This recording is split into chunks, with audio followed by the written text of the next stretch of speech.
नमस्कार, मी अनिल जगताप. आपल्यासमोर येण्याचं प्रमुख कारण म्हणजे उद्या देशाच्या सर्वोच्च न्यायालयात खरीप 2020च्या संदर्भात धाराशिव जिल्ह्यातल्या एक महत्त्वपूर्ण सुनावणी होणार आहे. जसे की आपल्या सर्वांना माहिती आहे, 2020 मधले पैसे पीक विमा कंपनीने योग्य त्या प्रमाणात धाराशिव जिल्ह्यातल्या शेतकऱ्यांना दिले नाहीत म्हणून अगोदर उच्च न्यायालयात आणि नंतर सर्वोच्च न्यायालयात पीक विमा कंपनीच्या विरोधामध्ये निकाल गेला. प्रति हेक्टर 18,000 रुपये देण्याचे आदेश दिले. आतापर्यंत 376 कोटी रुपये वाटप झालेले आहे. जवळपास 228 कोटी रुपये येणं बाकी होतं.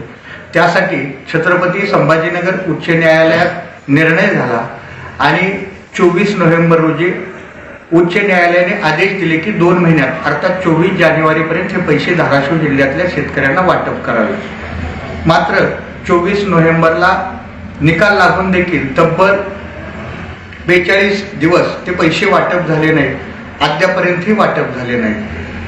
उच्च न्यायालयामध्ये जमा असलेले जवळपास 75 कोटी रुपये आणि त्यावरील व्याज 94 कोटी जिल्हा प्रशासनाला प्राप्त झाले. मात्र राज्य शासनाकडून ते पैसे वाटप झाले नाहीत. त्यामुळं पीक विमा कंपनी सर्वोच्च न्यायालयात गेली आणि 12 जानेवारीला त्याला स्थगिती आदेश मिळवला.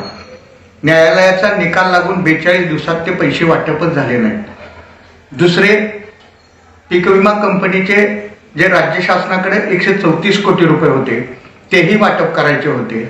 आता त्याला तर जवळपास निकाल लागून 3 महिन्याचा कालावधी उलटत आहे, तरीही ते पैसे दिले गेले नाही. या संदर्भात राज्य शासनाने 11 फेब्रुवारीला शासन निर्णय काढलेला आहे. मात्र ते पैसे अद्याप जिल्हा प्रशासनाकडे वर्ग केलेले नाहीत. पूर्वीच 94 कोटीला स्थगिती मिळाली. दुर्दैवानं उद्या जर 134 कोटी रुपयाला स्थगिती मिळाली तर हे पैसे कित्येक दिवस अडकून पडतील. आता राज्य शासनाची ही जबाबदारी होती की उच्च न्यायालयाने निकाल दिल्यानंतर ते वेळेत इथल्या शेतकऱ्यांना मिळणं अपेक्षित होतं. मात्र त्यावर सत्ताधारी ना विरोधक कोणीही बोलायला तयार नाही. ना आमदार बोलत आहेत ना खासदार बोलत आहेत. दुर्दैवानं ही वेळ आज धाराशिव जिल्ह्यातल्या शेतकऱ्यावरती आलेली आहे. अतिवृष्टीमध्ये देखील जी मदत जाहीर केली होती, जमिनी खरवडून गेलेल्या असतील, विहिरी गाळानं भरलेल्या असतील, त्या संदर्भातली मदत देखील अद्याप शेतकऱ्यांना मिळालेली नाही.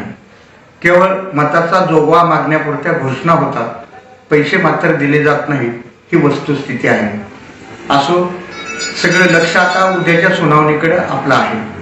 सुदैवानं याला स्थगिती मिळू नये आणि राज्य शासनाने ते पैसे तातडीनं वर्ग करून शेतकऱ्यांना वितरित करावे, एवढीच माफक अपेक्षा व्यक्त करतो.